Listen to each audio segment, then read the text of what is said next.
Om Namo Bhagavate Vasudevaya. Narayanam Namaskritya Naram Chaiva Narottamam Devim Saraswatim Vyasam Tato Jayamudire Ashtaprayeshu Bhadreshu Nityam Bhagavata Sevaya Bhagavati Uttam Shloke Bhaktir Bhavati Naistiki. So continuing with the discussion on Nectar of Instruction, text number 1. So we were discussing the commentary given by Srila Bhaktisiddhanta Saraswati Thakur. So he's talking about the talks, Vachovegam. So many people are talking nonsensically and writing volumes of useless books. And all this is the result of the urge to speak. To counteract this tendency, we have to divert our talking to the subject of Krishna. Then and then only it's possible to control this urge to speak. And this is explained in Srimad Bhagavatam. Na yat vachas chitrapadam harer yeshu jagat pavitram pragranit karhichet tadavayasam tirthamushanti manasa ayatra hansa nirmanti shikshaya. Those words which do not describe the glories of the Lord, who alone can sanctify the atmosphere of the whole universe, are considered by saintly persons to be like a place of pilgrimage for crows. Since the all-perfect persons are inhabitants of the transcendental abode, they do not derive any pleasure there. It's a place of pilgrimage for the crows. So the words which do not describe the glories of the Lord, or which are not connected with the Lord in any way, so they're like place of pilgrimage for crows. So place of pilgrimage for crows is crows. Where do they gather? They gather at the cremation places, where the dead bodies are there, or where the dirty things are there. They just gather over there. So the words that do not describe the glories of the Lord are like useless, wastage, waste, dead matter. So the Hansas, Nayatra Hansa Nirmantiyo Shakshe, the Hansas or the transcendentalists, they do not derive any pleasure there. They don't enjoy, they have no fun, no business in those places or in those words, which are basically really loved by the materialists, karmis, or the Mayavadis. On the other hand, these are words spoken by Narad Muni. Tadvag visargo janatag viplavu yasmin pratishlokam abhadvati api namani antasya yasho ankitani yat shanvanti gayanti grananti sattva. On the other hand, that literature which is full of descriptions of the transcendental glories of the name, fame, forms, pastimes, etc., of the unlimited Supreme Lord is a different creation, full of transcendental words,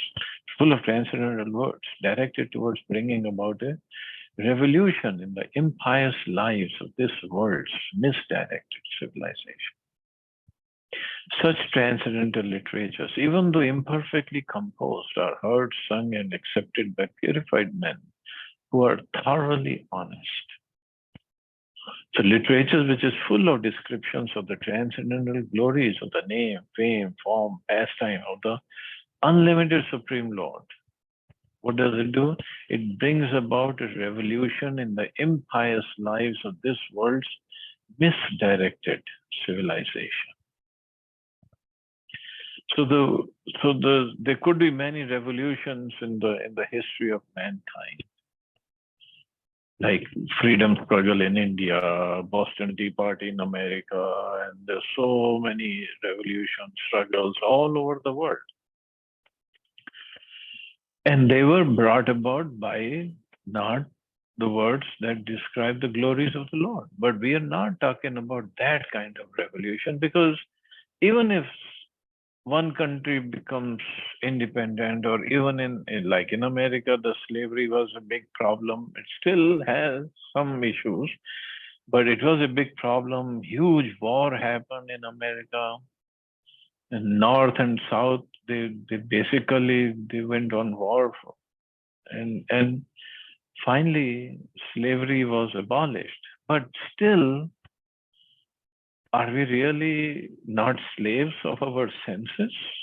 Yes, in Constitution the slavery is not there, but aren't we slave of our senses? Slave of our mind? This is what we are talking, Vachuvega, Manasa, Krodhavega. So even any other revolution happening in the material world, that everybody fights for freedom or some changes in the constitution or in the law or this or that, but still it doesn't take us out of the material world. Problem is right there. And the literature which describes the glories of the Lord, name, fame, forms, pastimes, etc., that really brings out a revolution, because that gives us an impetus how to get out of this material world if we read those literature. And even if they are imperfectly composed, although none of the literatures are imperfectly composed, but like Srila Prabhupada's books, sometimes we find some grammatical mistake. Big deal. Prabhupada's books has really brought about revolution in the mindset of misdirected civilization. So this is the real effect. And this is the right thing. And even if the other literature, and if we look at the magazines, movie magazines, sports magazines, fashion magazines, political magazines, very, very well written articles, and the pictures and the paper that we see, glossy paper, very, very expensive. Our Bhagavad Gita in that comparison doesn't even come close. That quality wise, of course, the contents of Bhagavad Gita are transcendental. So that way, Bhagavad Gita is way above all these. But the kind of paper and kind of advertisements they get, and the money that flows in those books, it's amazing. But what does it do? Nothing. So many newspapers come out every day, so many, thousands and thousands all over the world. What happens next day? It's just trash. They just trash it. But Bhagavad Gita, if somebody buys it, he will keep it for the rest of his life. And the knowledge that is presented in Bhagavad Gita as it is, especially the version that Prabhupada, the commentary that Prabhupada wrote, it's just totally amazing. And that can change somebody's life. So that's why these two verses, which are amazing, wonderful verses, and how it is explained that the words that do not describe the glories of the Lord, just like place for pilgrimage for the crows, because a normal human being doesn't like to go there, or a transcendentalist. The conclusion is that only when we talk about devotional service to the Supreme Personality of Godhead can we refrain from useless, nonsensical talk. We should always endeavor to use our speaking power solely for the purpose of realizing Krishna consciousness. And in fact, the speaking power is first is the vibration of the tongue, so the words can come out, and then the intelligence by using which words to come out. It all comes from Krishna. It's all Krishna's property, Krishna's energy, Krishna's property. So definitely it should be used in service of Krishna. Otherwise, what will happen? If we are not using the property in the service of the owner, then we are thieves. And then when we are thieves, Krishna's energies are ready to punish us. So same tongue can be used to entangle us, same tongue can be used to liberate us. It depends how we utilize it.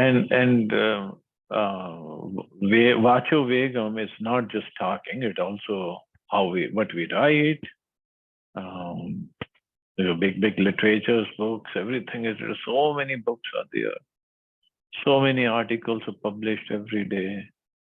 But if they are not published regarding glorifying the Lord or about the Lord, then they are entangling us. Definitely they are entangling us. In fact, one Srila Bhaktisiddhanta Saraswati Thakur said that there are so many newspapers, they come out in Calcutta. He was in Calcutta at that time.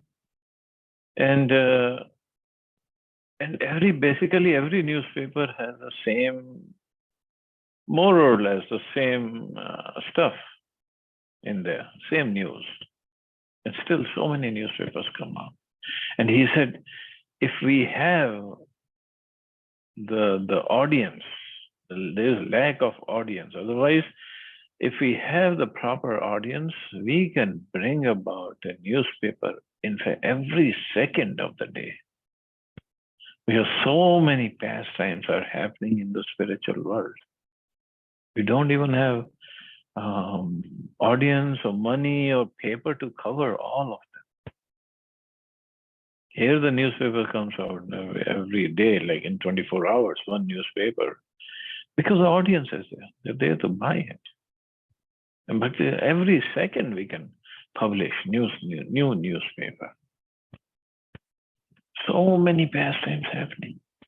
Of course, we have to have those kind of realized souls who can realize those pastimes and put them down on paper. But this is what Krishna consciousness is. I mean, there's no limit to what can be done, how much can be spoken about Krishna.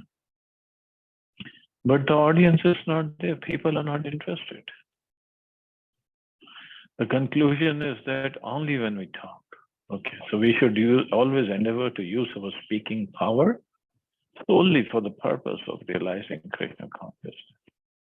As for the agitations of the flickering mind, they're divided into two categories. The first is called avirodha priti, or unrestricted attachment. And the other is called virodha yukta krodha, anger arising from frustration. So unrestricted attachment and anger arising from frustration. Adherence to the philosophy of the Mayavadis, belief in the fruitive results of the Karmavadis, and belief in plans based on materialistic desires are called avirodha priti. Jnanis, karmis, and materialistic plan makers generally attract the attention of conditioned souls. But when the materialists cannot fulfill their plans and when their devices are frustrated, they become angry. Frustration of material desires produce anger. This is what even Bhagavad Gita talks about. Dhyayato vishyana punsa sangasteshu pajayate sangat sanjayate kama kamat krodha vijayate. This is how anger develops from if the material desires are not fulfilled. Avirodha priti is unrestricted attachment, dhyayato vishyana punsa, and when they are not fulfilled, they lead to anger. And and nobody's desires are completely satisfied. Nobody. Nobody in the past, nobody in the present, nobody in the future will have all their desires completely satisfied. Not going to happen. And it leads to anger. So So one has to control the desires. How to control the desires? Agitations of the flickering mind. So using the mind in the service of Krishna. Then all the desires are controlled. We cannot make the mind desireless. There's no way. All we can desire is to serve Krishna. And in the service of Krishna, also again, the desire, it's not that all the desires will be fulfilled. No way. It's all up to Krishna now. How many desires and to what extent they will be fulfilled. But the difference is, even if the desires are fulfilled only 1%, Krishna is pleased, the devotee is pleased. He doesn't care, it's not fulfilled 100%. If Krishna is pleased, he is pleased. Just like the story of Jatayu. When Ravan kidnapped Mother Sita, taking her away to Lanka, Jatayu challenged him. He said, you cannot go, you cannot take her away as long as I am alive. And they fought. And Jatayu knew he could not win against Ravan. And Ravan finally, he just cut off the wings of Jatayu and took Sita away. Was Jatayu successful in his service? No. He could not protect Sita ji. He could not defeat Ravan. He could not kill Ravan. So we can think that Jatayu was not successful. No, Jatayu was very much successful because he pleased Ram. He pleased him with his service. So much so, the Lord Ram performed his last rites with his own hands of a bird. Just like Ram did for Dashrath, he did for Jatayu. This is devotion service, and even if it is not, according to our calculations, if it is not 100% successful, it doesn't matter. Krishna, Ram has to be pleased. Just like the squirrel who was helping in building the bridge. He was just bringing few specks of dust, and he still pleased Lord Ram. So huge difference. In material world, if we don't get 100% results, will not be considered successful. In spiritual services, devotional service, even if the service is only 1%, we are successful. Of course, those who can do much more than that, great. The success doesn't depend upon we cannot quantify it. Success is only Krishna has to be pleased, Ram has to be pleased, Prabhupada has to be pleased. That's all. Similarly, the demands of the body can be divided into 3 categories. The demands of the tongue, the belly, and the genitals.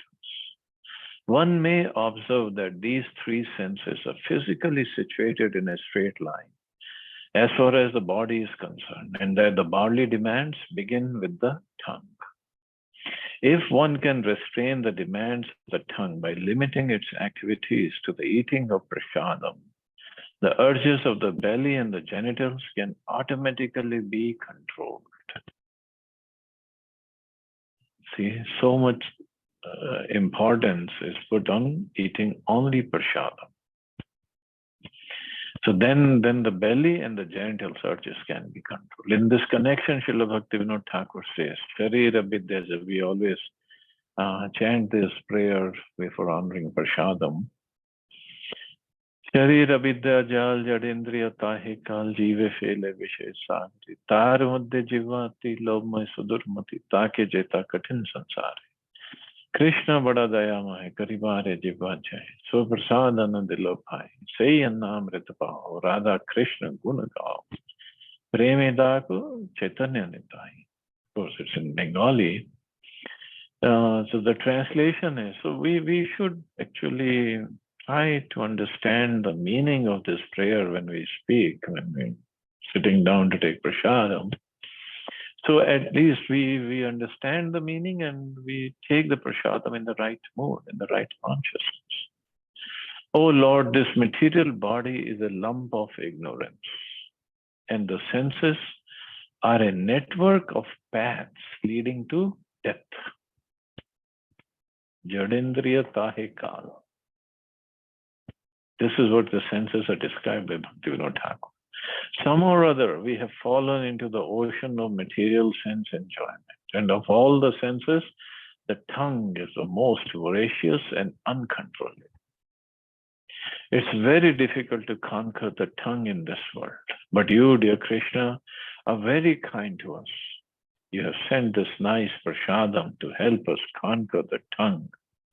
Therefore, let us take this prasadam to our full satisfaction and glorify your lordships, Shri Shri Radha and Krishna, and in love call for the help of Lord Chaitanya and Prabhu Nityananda.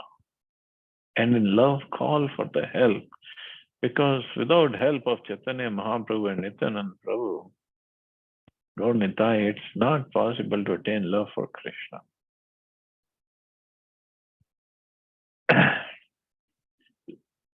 So this is what the prasadam does actually.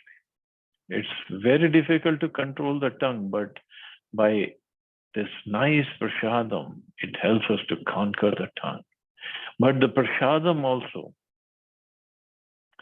Prabhupada talks about how one should honor prasadam. Further, he says, what not to eat. There are 6 kinds of rasas, taste, and if one is agitated by any one of them, he becomes controlled by the urges of the tongue. It's so difficult actually to control the tongue. It's not that easy. Some persons are attracted to eating of meat, fish, crabs, eggs, and other things produced by semen and blood and eaten in the form of dead bodies. Basically, it's a taste of the tongue that drives one towards eating all this nonsense things. And the funny thing is, how long we're going to taste it? Once we put anything edible on our tongue, it just stays there for what? 3, 4, 5, 10 seconds? And then it is gone inside. And if we analyze it more, anything that we eat, not talking about meat, anything that we eat. Suppose it's nice, some dal or rice or chana or something.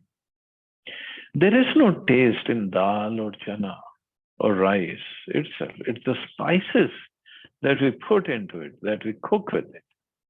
Spices are the one that give the taste. Even in the meat, there is no taste. It's the spices that go in there. But just for the taste of the tongue, we eat those things and then we think we are satisfied. Compare this to spiritual world. Okay, so we can say, oh, we haven't been to spiritual world, so how do we know what things taste like over there? But from scriptures, we understand anything that we eat over there, everything is conscious. Even if we eat rasgulla or anything, roti or dal or sabji, everything is conscious, full of taste, the real taste. And we can come close to tasting, at least that we know of, is in Jagannath Puri. The prasadam, they are cooked in that kitchen where every stove, they have 10 pots, one over the other, and they put all these items there, and they hardly use any spices. Almost nothing, no spices, just some ginger and chili, that's it. And it tastes Amazing. Now you all must be thinking, Prabhuji, you're again talking about Jagannath Puri Prasad, but what can I do? Or even Jagannath Puri Prasad, I know somebody is crying, sending that message. Okay, Jagannath Puri Prasad is still wonderful. So many varieties, dal, this, that, sabji, and things are there. We go to the Barsana. What do these girls feed us? One simple roti, not even butter on it. One simple roti, and it tastes so delicious. All of us have experienced that. No dal, no sabji, some maybe buttermilk if they have it. Otherwise, simple roti. That's all we eat. Just fresh out of the chula, and it tastes so delicious, so wonderful.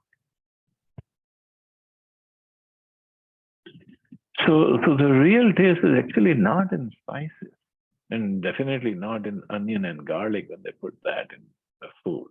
It actually kills the real taste. So real taste is actually in spiritual world.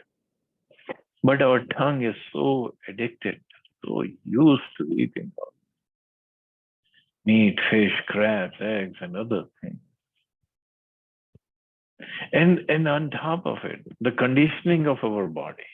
When we talk about conditions, same human body, but when a baby is born in America, the way he grows up, he develops a certain type of taste. And if he is taken to some Indian place, he will not like it. He might just try it, but he will not like it. Same thing in India. North Indians don't like South Indians. South Indians don't like North Indian food. Just for a change of taste, they might. But the conditioning is so strong. Being born up in that atmosphere, in that family, and growing up, eating that kind of food, we become so conditioned. We cannot even change our taste of the tongue, especially not when we are old. When we are young, we can try different. When we are old, we don't want to change. And this is all urges of the tongue. Prabhupada further writes, others are attracted by eating vegetables, creepers, spinach, or milk products, but all for the satisfaction of the tongue's demands. Such eating for sense gratification, including the use of extra quantities of spices like chili and tamarind, is to be given up by Krishna conscious persons.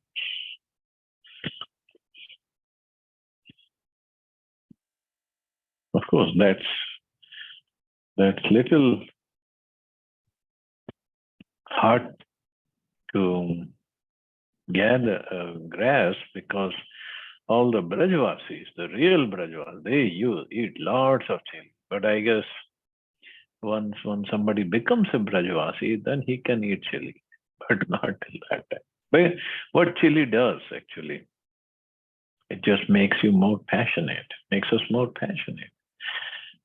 In those areas like Rajasthan, where it is too hard, I think they use chili, they just use extra chili in their food items because it helps them counteract the heat outside somehow. So they are used to eating chili. But if we are not in those areas, then it just makes us more passionate.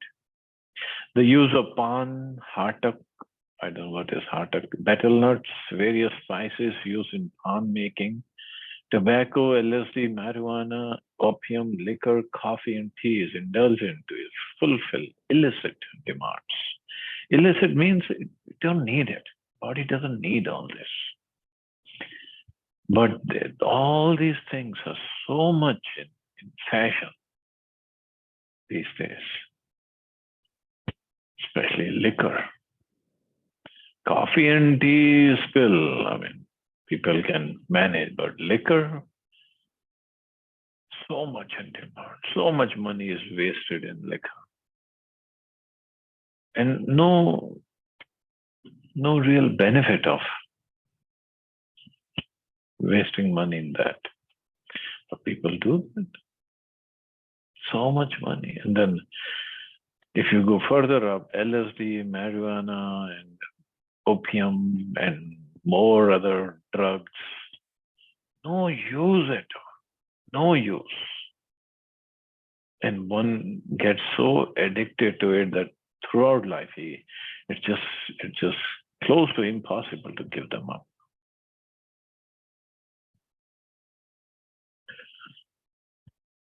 In fact, there was a devotee, a Prabhupada disciple, I believe from Mauritius, and Prabhupada was there,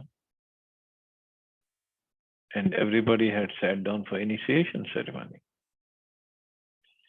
But this disciple was not there. His name was there in the list, but he was not sitting there at the yajna. And Prabhupada said, where is this particular person? And everybody ran around looking for him. Where is he? Where is he? Prabhupada is ready to give initiation. Where is he? So they found him. Where was he? He was drinking tea. They brought him to Prabhupada. Prabhupada said, what were you doing? He said, well, Prabhupada, I know from today onwards I cannot drink tea, so I was just having my last cup of tea. Prabhupada said, no more tea. Your name is this, whatever his name was given at that initiation. But it's so addicting, so addicting. People cannot even function without these things. And body doesn't need it. Body doesn't need it. It's all taste of the tongue. If we can practice accepting only remnants of food offered to Krishna, it's possible to get free from Maya's victimization. So only remnants of food offered to Krishna. But even in that, Prabhupada has given so many restrictions. Vegetables, grains, fruits, milk products, and water are proper foods to offer to the Lord, as Lord Krishna himself prescribes. Patram pushpam phalam toyam, but some more details are given in that. However, if one accepts prasadam only because of its palatable taste and thus eats too much, he also falls prey to trying to satisfy the demands of the tongue. Even there it's a problem. If he eats too much, even prasadam. Sri Chaitanya Mahaprabhu taught us to avoid very palatable dishes even while eating prasad. If we offer palatable dishes to the deity with the intention of eating such nice food, we are involved in trying to satisfy the demands of the tongue. If we accept the invitation of a rich man with the idea of receiving palatable food, we're also trying to satisfy the demands of the tongue instead of controlling the demands of the tongue. Jiva Vegam.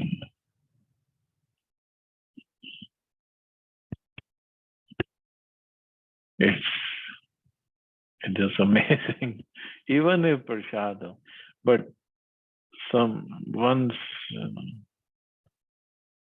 now two incidents that happened with Prabhupada. So Prabhupada gave these instructions that, first he said, devotees went to Prabhupada, oh Prabhupada, you said we devotees should be very simple and austere, but they're all sometimes, or many times they steal Mahaprasadam and eat this and that. Prasadam, but they want to eat sumptuously. Prabhupada said, well, it's okay. This is only sense gratification they got, so let them have it. It's okay. Okay. And then Prabhupada wrote this purport, and some other places also he said one should try to control his tongue. And then the devotees went to him. Devotees said, Prabhupada, earlier you said it's okay, that's only sense gratification they got. Now they are saying this, one should control, even if it is prasadam, he should control. What should we do? Prabhupada, you didn't have any question when they said, okay, it's okay for sense gratification, some sense gratification is allowed. You didn't have any questions. So the devotee just went out of the room. Ultimately, the idea is to control ourselves. That's the whole idea. Yeah, even if it is prasadam. And especially Rajbhog Prasadam temple. Radha Prabhu is used to cooking there now in Gurgaon, and he goes and cooks wonderful Rajbhog Prasadam. And it's so tempting, so tempting. But the point is, if we get it, fine. If we don't get it, don't get disturbed. That's all. And not that we are only looking for that particular item or this particular item. Just like in Vrindavan, when Prabhupada was there, and there was one Parvati, not Parvati Mata, another Mataji was there, and she would serve prasadam to Prabhupada. And after Prabhupada had eaten, everybody would, she would collect everything in a plate and tray, and take it out to all the devotees, and they would take, okay, I want this, I want rasgulla, and I want this, I want paneer, or whatever they want. So she told Prabhupada that this is what devotees are doing, especially the sannyasis, because first I go to sannyasis and then down, down, down, down, down. Prabhupada said, this is not good. This is like choosing what I want from spiritual masters, prasadam. Should not choose. Whatever I get is fine. So he told that Mataji that you should mix everything up and then distribute. So this is what she did from then on. Whatever prasadam came out from Prabhupada's plate, she would mix everything in rasgulla with karela and all the sabji and everything. And then she would go out and give, and everybody will take only little. Okay, just give me little. That's all. But the point is, we are still governed by the demands of the tongue. In the Chaitanya Charitamrita, it is stated, Jivar lalase yai iti utidha, Shishnodar parayan, Krishna nahi pai. Shishnodar parayan. That person who runs here and there, seeking to gratify his palate, and who is always attached to the desires of his stomach and genitals, is unable to attain Krishna. We are still trying to satisfy our senses.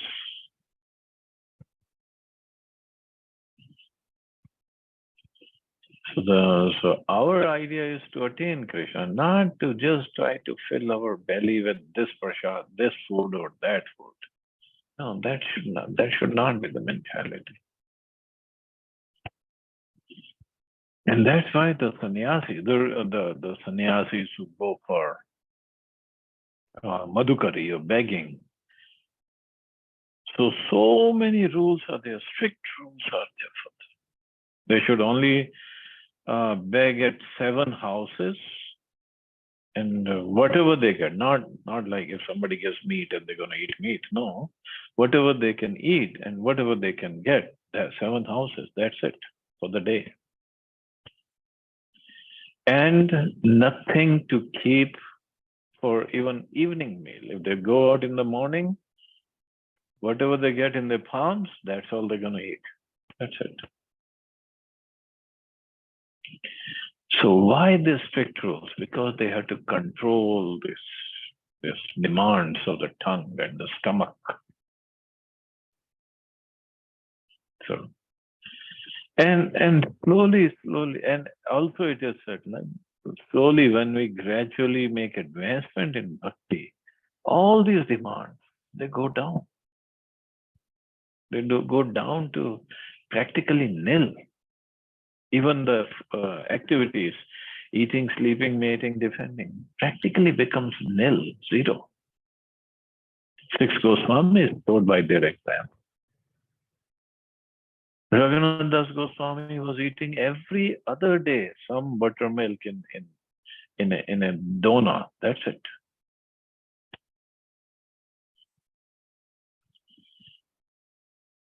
Because the senses, they can easily be pleased by being engaged in bhakti. And whatever nourishment we need, what's difficult for Krishna to provide?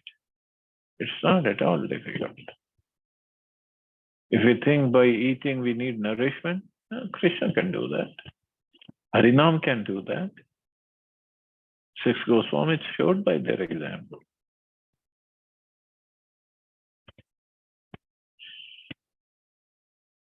But for us, for neophytes, we are so much in the beginning stages, we have to somehow control these urges. Control. As stated before, the tongue, belly, and genitals are all situated in a straight line and they fall into the same category. Lord Chaitanya said, Bhala na khaive or bhala na parive. Do not dress luxuriously and do not eat delicious foods. But not just that, it goes further. Grame katha na shunibe, grame varta na kahibe. Means this was the instruction for Raghunath Das Goswami in Jagannath Puri. He didn't even give direct instructions. Mahaprabhu said through Swarup Damodar Goswami. So do not talk like people in general or hear what they say, and you should not eat very palatable food, nor should you dress very nicely. And further, do not expect any honor, but offer all respect to others. Always chant the holy name of Lord Krishna, and within your mind render service to Radha and Krishna in Vrindavan. So basically, he gave him in summary, gave him the goal of his life. This is what you have to do for the rest of it. And Raghunath Das Goswami did follow everything. So, bhala na khaive, bhala na parive. Of course, my Bengali is not that great. So those who suffer from diseases of the stomach must be unable to control the urges of the belly, at least according to this analysis. When we desire to eat more than necessary, we automatically create many inconveniences in life. However, if we observe fasting days like Ekadashi and Janmashtami, we can restrain the demands of the belly. So that's why these fasting days are there. Ekadashi, every other week, every 15 days, right? We get Ekadashi. And in between other festivals also, Janmashtami, Gaur Purnima, Ram Navami, Radhashtami, fasting days, appearance, disappearance days of the Acharyas. So basically to control the urges of the tongue and the belly. So if we do that, then we are trying, not even fully covering, we are just trying to cover the requirements of the first verse of Nectar of Instruction. First verse. Even that sounds very difficult. What to speak of the other 10 verses.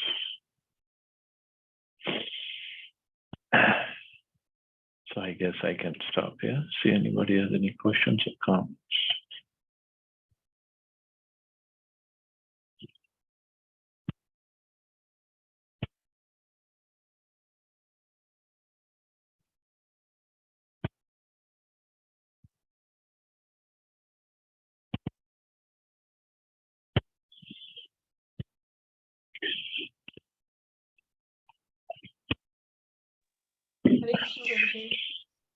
हरे कृष्ण माता. प्रभु जी एक बात बताइए, how ये hunger and taste of tongue it goes hand to hand ना? आप भूख लगती है तभी you feel like eating something on the other. So hunger control कैसे होता है? टंग कंट्रोल ठीक है, बट इज इट कनेक्ट, मतलब मेरे को ये कुछ इसमें कुछ क्लियर करेंगे? Hunger, if we observe fasting, हाँ, fasting days like Ekadashi and Janmashtami, then hunger can be controlled. And also it is said, if we regulate our eat on schedule now, not just whenever I want.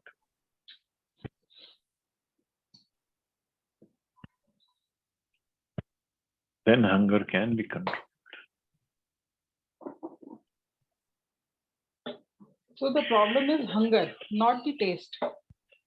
No, hunger is for the belly, but tongue says, no, I want, hunger, belly says, I want to eat, I want something all the time.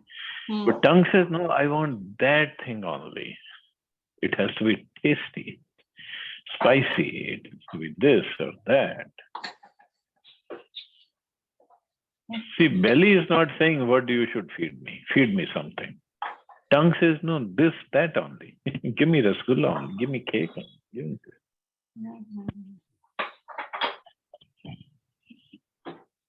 I have a question, Prabhuji.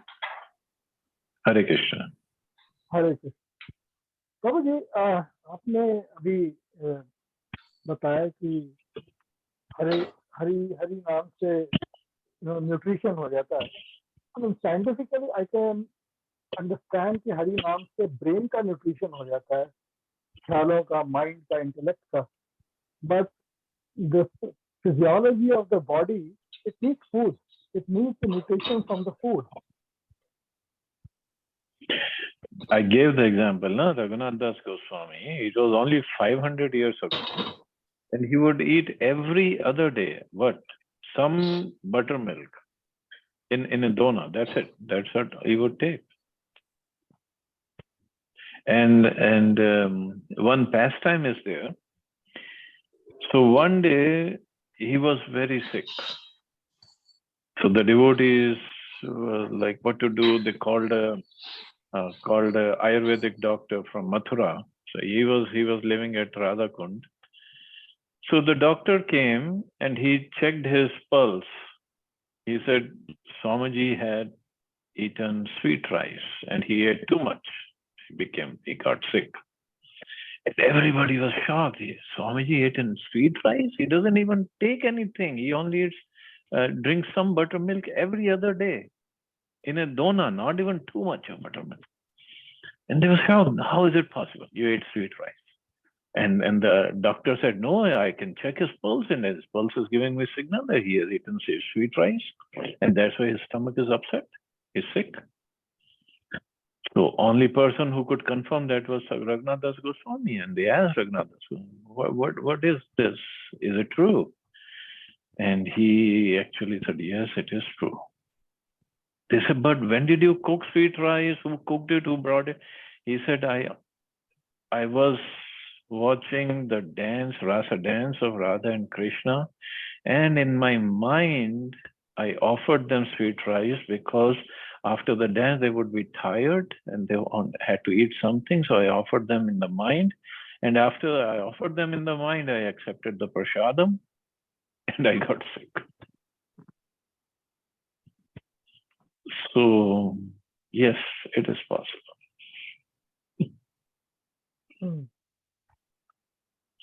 It's a very high level. I'm not going to advise anybody to try it. But these are some things we gradually make advancement and we realize ourselves. We don't have to ask somebody.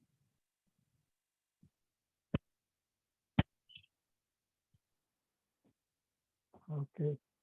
Thank you. Hare Krishna. Thank you, Hare Krishna. Thank you. Yes, we all have a say. Hare Krishna. Hare Krishna. Hare Krishna, Thank you very much.